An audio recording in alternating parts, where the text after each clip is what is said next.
ఏమిటి ఇప్పుడు మీరు చూస్తున్న ఈ ఆలయంలో శివపార్వతుల్ని దంపతులుగా కాకుండా గురు శిష్యులుగా పూజలు అందుకుంటున్నారా? నిజమేనండి. మీరు చూస్తున్న ఈ ఆలయంలో అమ్మవారిని స్వామివారికి శిష్యురాలుగా అయితే ఇక్కడ పూజలు అయితే నిర్వహిస్తూ ఉంటారు. పూర్వము ఈ ప్రదేశంలోనే జంబు చెట్టు కింద అమ్మవారు శివలింగాన్ని ఏర్పరిచి స్వామివారికి నిత్య పూజలు చేస్తూ స్వామివారి దగ్గర నుంచి జ్ఞానాన్ని సంపాదిస్తూ ఉండేవారు. ఆ సమయంలో ఆ శివలింగం నుంచి ఎప్పుడు కూడా నిరంతరము నీరైతే ఉద్భవిస్తూ ఉండేది. అందుకే ఇక్కడ ఉన్న శివలింగాన్ని పంచభూతాల లింగాల్లోని ఒక లింగమైన జలలింగమైనారు. ఇక్కడ అమ్మవారు అయితే అఖిలాండేశ్వరి అమ్మవారిగా ఇక్కడైతే పూజలైతే అందుకుంటూ ఉంటారండి.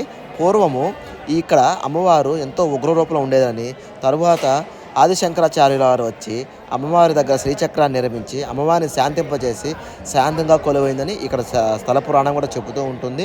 ఈ ఆలయము తిరుచిరాపల్లికి ఎగ్జాక్ట్గా 11 కిలోమీటర్ల దూరంలో ఉన్న తిరువన్కోవిల్ అనే ఒక విలేజ్లో అయితే ఉంటుంది. శ్రీరంగానికి అతి దగ్గరగా ఉంటుందండి.